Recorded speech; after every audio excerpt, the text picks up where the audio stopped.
귀한 시간 하나님의 은혜가 가득하시길 축복합니다.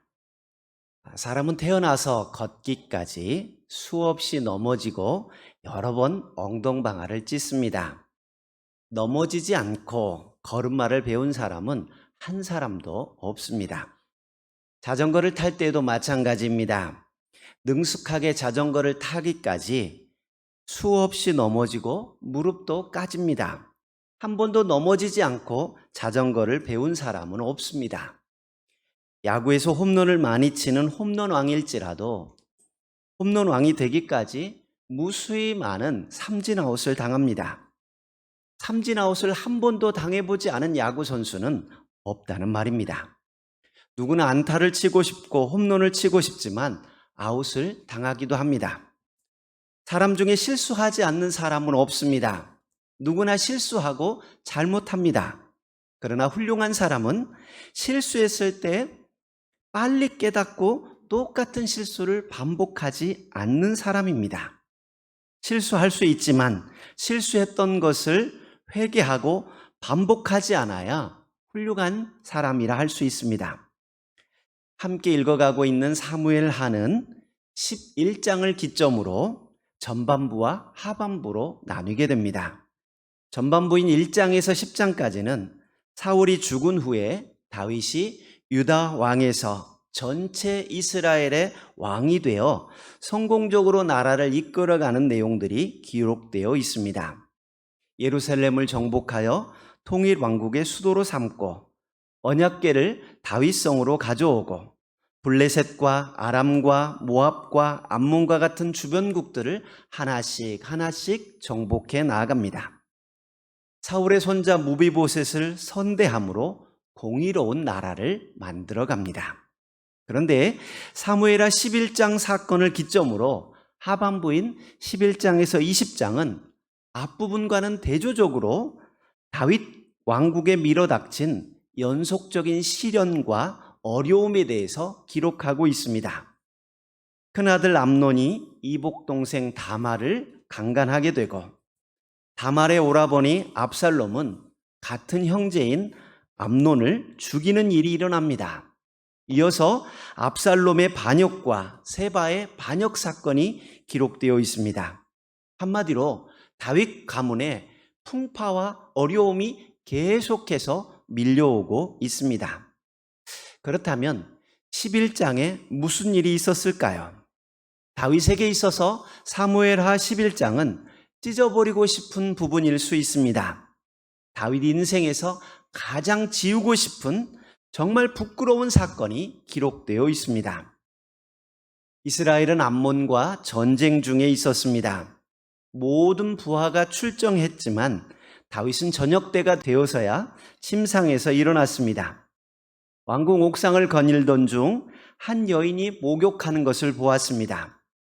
그냥 지나쳤으면 좋았을 텐데 다윗은 유혹을 이기지 못하고 그 여인을 데려다가 동침하고 말았습니다. 사실 다윗에게는 사무엘하 3장에 보면 이미 6명의 아내가 있었습니다. 그런데도 그는 또 다른 여인을 탐낸 것입니다. 그것도 부하 장수의 아내였습니다. 사무엘하 23장에 보면 햇사람 우리아는 다윗과 함께했던 30용사 중에 한 사람이었습니다. 햇사람이라고 하는 가나안 사람이었지만 다윗을 따라다니며 다윗과 함께했던 충성스러운 부하였습니다. 그런데 그 사람의 아내를 범한 것입니다. 그리고 임신했다는 사실을 알게 되자 요압에게 기별하여 우리아를 불러들입니다. 집에서 하루 쉬었다 가라고 특별 휴가를 줍니다. 자연스럽게 우리아가 휴가 중에 아이를 뵌 것으로 꾸밀 생각이었습니다. 그런데 우리아는 다윗의 예상과 달리 충신이었습니다. 동료들이 전쟁터에서 피를 흘리고 있는데 어찌 나만 집에서 편하게 쉴 수 있겠습니까? 하면서 왕궁 문에서 병사들과 함께 잠을 잡니다. 병사들을 전쟁터에 보내고 한가하게 낮잠을 자고 있던 다윗과는 사뭇 비교가 되는 모습입니다. 다윗은 자신의 계획대로 일이 진행되지 않자 이번에는 술을 잔뜩 먹여서 집으로 돌려보냅니다. 술에 취하면 집 생각이 나고 아내 생각이 나겠지라고 생각했던 것입니다. 그런데 우리아는 술에 취하여서도 집으로 가지 않고 병사들과 함께 잠을 잡니다. 결국 다윗은 우리아를 최전방으로 내보내 죽게 하라는 편지를 써서 보내고 우리아는 결국 전쟁터에서 죽임을 당합니다. 지금까지 보여주었던 다윗의 아름다운 인격의 모습은 보이지 않습니다. 달라도 너무 다른 모습입니다. 자신을 죽이려고 하는 사울을 살려주는 너그러운 사람이었습니다. 적대자의 핏줄이지만 요나단과의 약속을 기억하고 무비보셋을 선대하였던 신실한 사람이 다윗이었습니다. 그런데 자신의 충성스러운 부하의 아내를 범하고 이를 무마하기 위해 전쟁터에서 자연스럽게 전사한 것처럼 꾸몄습니다. 그리고 남편이 죽은 밧세바를 왕궁으로 데려다가 아내를 삼습니다. 겉으로 보여지는 모습은 죽은 부하의 가족까지 살뜰하게 챙기는 따뜻하고 인자한 군주의 모습입니다. 하지만 사무엘하 11장 27절에 보시면 다윗의 행한 그 일이 여호와 보시기에 악하였다라고 기록하고 있습니다. 여기서 우리는 모든 사람이 죄인이라고 하는 성경의 진리를 발견하게 됩니다. 다윗은 전 세계 많은 사람을 통틀어서 가장 좋아하는 사람이라 할 수 있습니다. 성경에 수많은 사람이 나오지만 다윗을 싫어하는 사람이 없습니다. 거인 골리앗을 맞아 여호와의 이름으로 맞서 싸웠던 믿음의 사람입니다. 자신을 죽이려고 하는 원수 사울도 용서하고 살려주는 인자한 사람이었습니다. 하나님의 괴가 예루살렘 성에 들어올 때 너무 기뻐서 춤을 추며 찬양하던 사람입니다. 하나님의 괴가 휘장 가운데 있는 것이 마음 아파 성전을 짓고자 하는 신앙의 열심을 가진 사람이었습니다. 하나님께서 보실 때 내 마음에 맞는 사람이다 라고 인정받는 그러한 사람이었습니다. 그런데 그 다윗이 여인 때문에 죄를 짓고 맙니다. 사람마다 약한 부분이 있습니다. 자주 넘어지는 연약한 부분이 있습니다. 다른 것은 아무런 문제가 없는데 돈 문제에 걸려서 자주 넘어지는 사람이 있습니다. 물질에 대한 욕심 때문에 실수하는 사람입니다. 또 어떤 사람은 계산은 철저하고 돈 문제는 깔끔하지만 이성에 약한 사람이 있습니다. 또 어떤 사람은 한 자리 하고 싶어하는 명예 때문에 문제가 되기도 합니다. 어떤 사람은 다 절제는 되는데 술만 보면 절제를 못해서 넘어지기도 합니다. 사람마다 연약한 부분이 있기 때문에 사탄은 그 연약한 부분을 정확하게 알고 공격해 온다는 사실을 기억해야 합니다. 그래서 우리는 고린도전서 10장 12절에 그런즉 선줄로 생각하는 자는 넘어질까 조심하라 라고 하신 하나님의 말씀을 마음에 새겨야 하겠습니다. 성공했을 때, 승리했을 때 더욱 조심하고 영적으로 깨어 있어야 한다는 말입니다. 주님은 시험에 들지 않게 깨어 기도하라 말씀하셨습니다. 우리가 기도하지 않고 깨어 있지 않으면 사탄의 유혹인지 아닌지 분별해낼 수가 없습니다. 모든 일을 시작하기 전에 잠깐이라도 기도해야 합니다. 우리가 기도하다 보면 유혹을 분별해낼 수 있는 분별력이 생깁니다. 요즘에 전화 금융 사기나 스미싱을 당하는 분들이 많이 있다 보니까 이제 여러 가지 채팅창에 계좌번호를 주고받았다든지 얼마 입금해라라고 하는 어떤 특정한 용어들이 나오면 보이스피싱이나 스미싱이 아닌지 주의하십시오. 금융사기가 아닌지 주의하십시오라고 하는 그런 안내 문구가 이 업체에서 보내지는 것을 볼 수 있습니다. 또 은행에 있는 자동 인출기에서 돈을 찾을 때에도 타인의 주민등록번호를 부정하게 사용하는 경우 관련 법에 의해 처벌을 받을 수 있다. 또 타인 명의를 이용한 현금 입출금 또는 송금 아르바이트는 보이스피싱 범죄일 수 있다. 의심스러운 경우 수사기관에 신고하라 라고 하는 경고 문구가 함께 뜹니다. 범죄자들에 의해 정신이 팔리다 보면 뭔가에 홀린 듯 그저 속아 넘어가서 피해를 당할 수 있습니다. 하지만 이런 작은 경고 문구 하나를 보면서 다시 한번 생각해 보는 거죠. 이거 보이스피싱 아닌가? 이거 금융사기 아닌가? 라고 한 번만 체크하면 훨씬 많은 피해를 줄일 수 있다는 것입니다. 저는 그런 은행에 있는 문구들을 보면서 그런 생각을 해보았습니다. 우리가 어떤 일을 할 때에도 잠깐이라도 기도하고 일을 시작하면 훨씬 더 많은 실수를 줄일 수 있다는 사실입니다. 여러분, 짧더라도 어떤 행동을 하기 전에는 반드시 기도하고 행동하십시오. 말하기 전에 기도하고 말하십시오.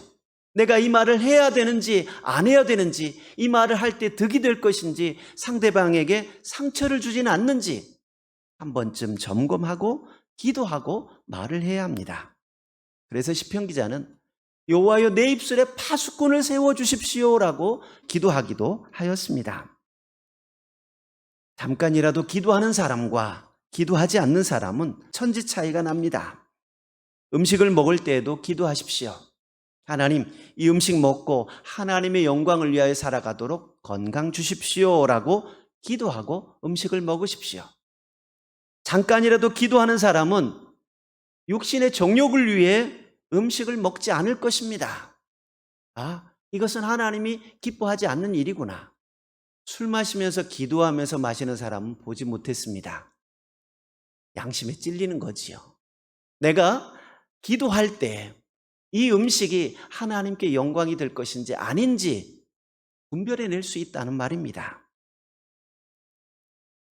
순간순간 우리가 기도하며 살아가야 하고 하나님을 생각하며 살아가는 것이 경건의 모습입니다. 하나님께 칭찬받고 하나님으로부터 평생토록 대적을 물리쳐 주겠다 약속을 받았던 다윗도 죄를 짓고 말았습니다. 나는 모태신앙이라고, 나는 안수받은 직분자라고 교만하지 마십시오. 사탄이 작정하고 덤벼들면 넘어질 수밖에 없는 것이 연약한 우리 인간입니다.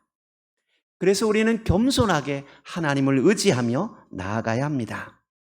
특별히 우리 눈으로 보는 것들을 조심해야 합니다.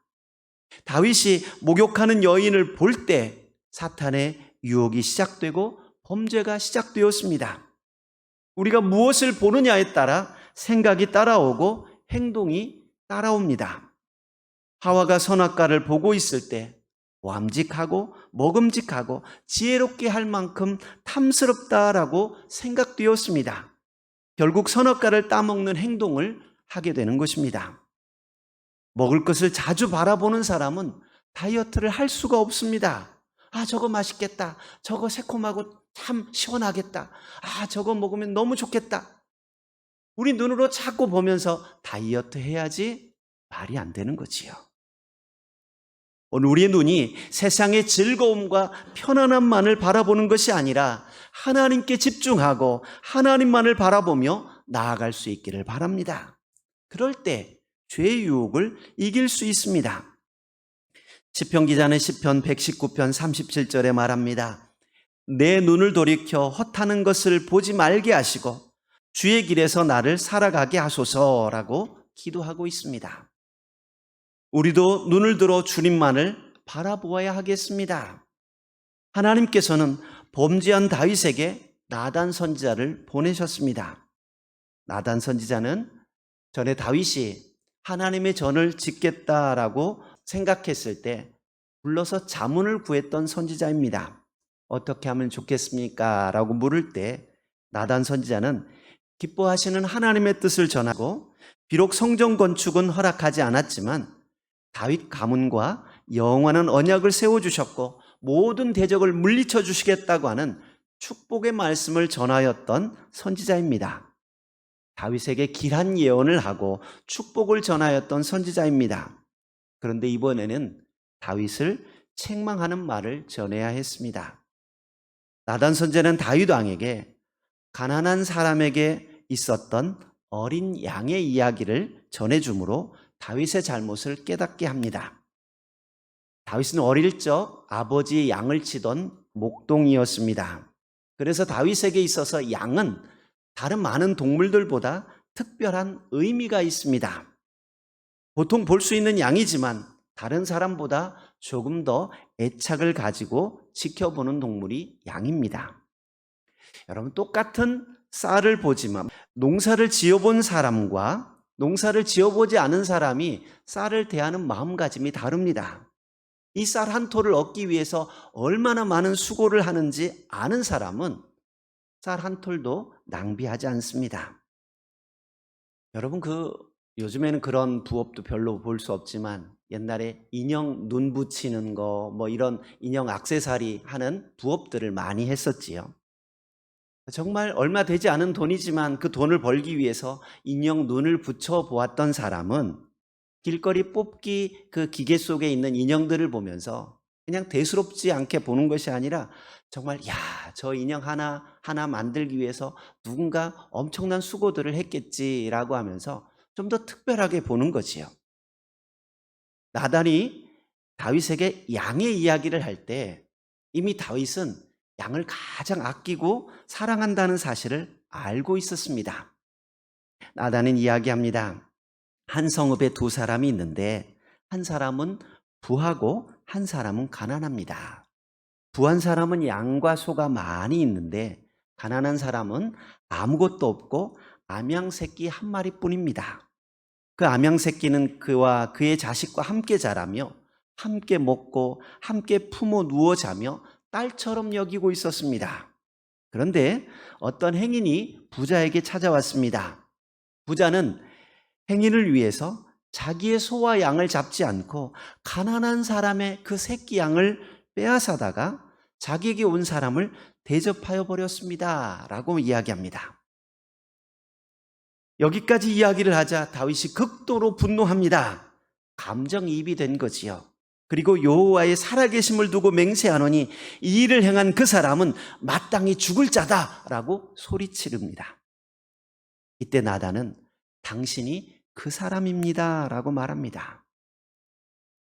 하나님께서 사울의 손에서 구원하여 이스라엘의 왕으로 삼아주셨는데 부족하면 더 주었을 텐데 하나뿐인 우리아의 아내를 빼앗아 내 아내로 삼았느냐라고 책망합니다. 당시 다윗은 왕권을 장악하고 있었습니다. 이스라엘 내부적으로도 인정받는 사람이었고 국제적으로도 힘이 있는 왕이었습니다. 다윗의 말 한마디에 훌륭한 장수지만 전쟁터에서 소리 소문 없이 죽게 만들 수 있는 힘이 다윗에게 있었습니다.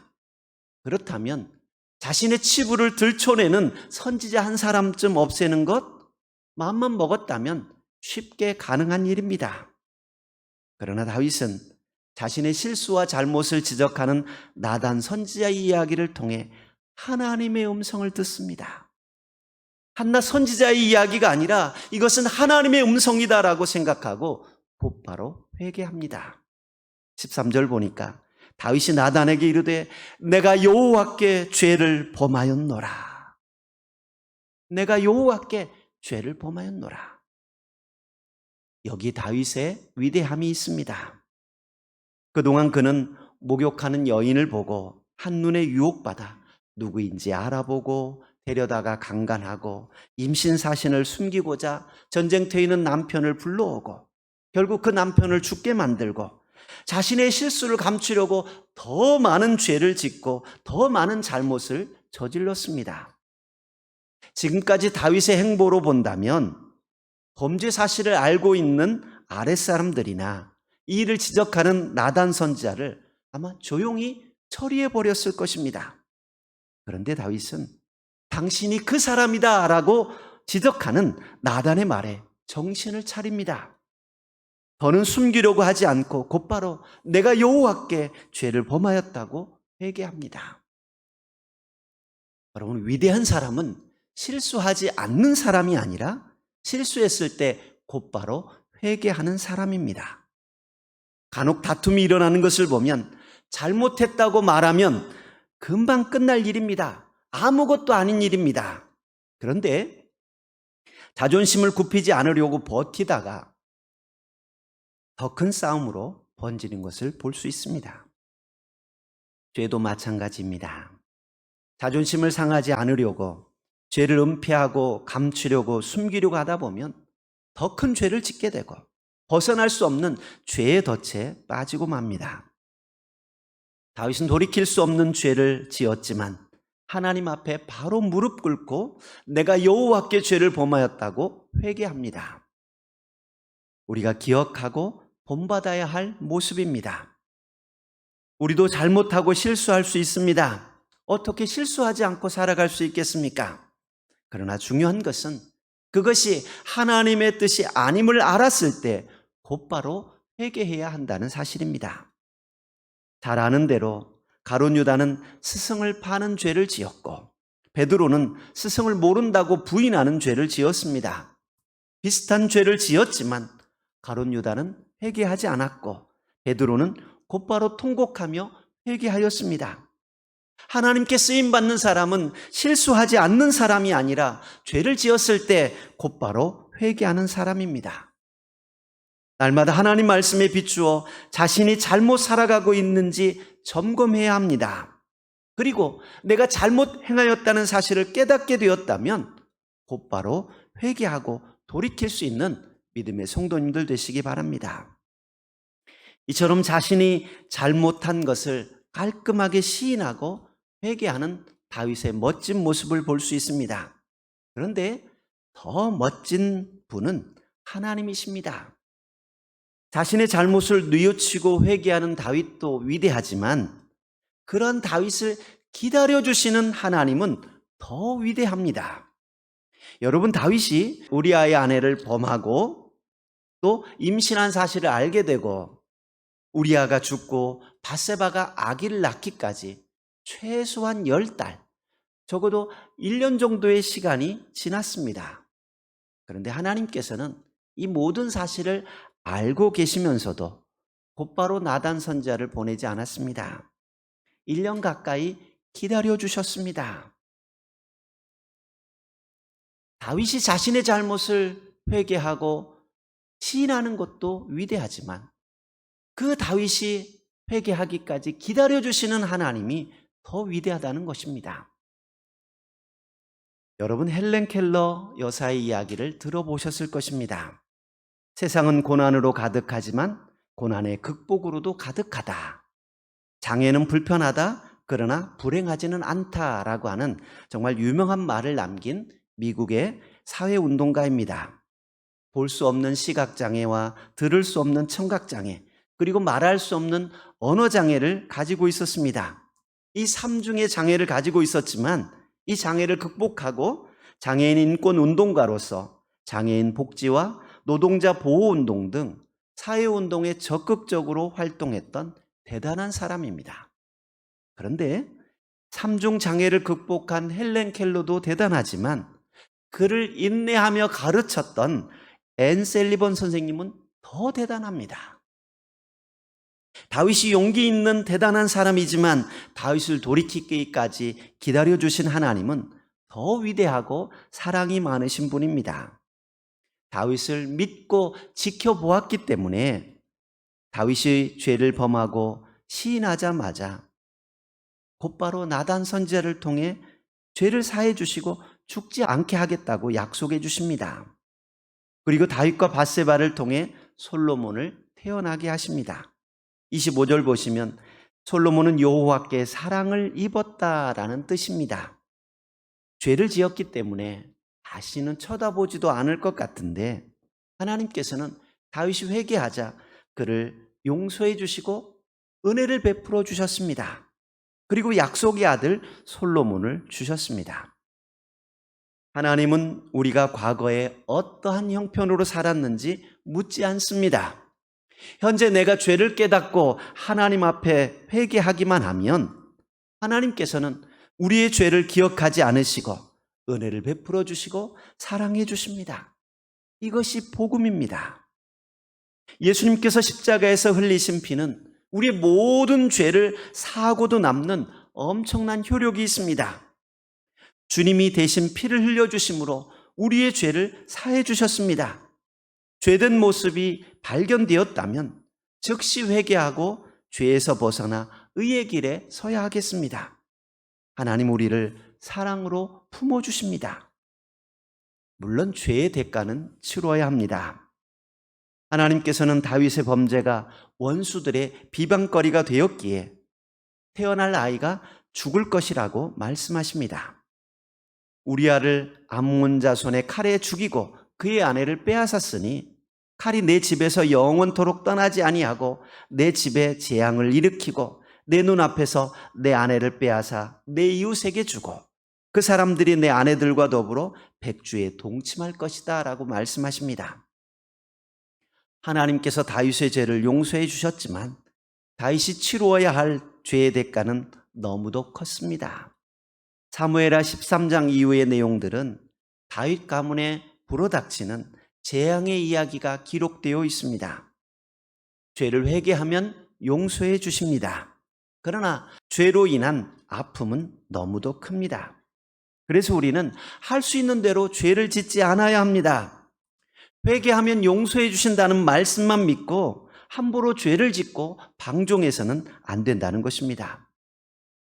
70번씩 7번이라도 회개하면 용서해 주십니다. 그러나 죄로 인한 상처가 남는다는 사실을 기억하고 날마다 말씀으로 우리를 돌아보고 정결한 삶을 살아가는 믿음의 성도들 되시길 주의 이름으로 축복드립니다. 아멘. 은혜로우신 하나님 감사합니다. 우리를 부르시고 하나님의 선한 길로 인도하여 주시니 감사합니다. 우리가 하나님의 뜻을 늘 마음에 품고 살게 하시고 주의 말씀 가운데 거하는 믿음의 성도들 되게 하옵소서. 죄를 지었을 때 곧바로 회개하게 하시고 죄의 길에서 떠나 하나님 말씀 가운데 살아갈 수 있는 참다운 믿음의 사람들 되게 하여 주옵소서. 예수님 이름으로 기도하옵나이다. 아멘.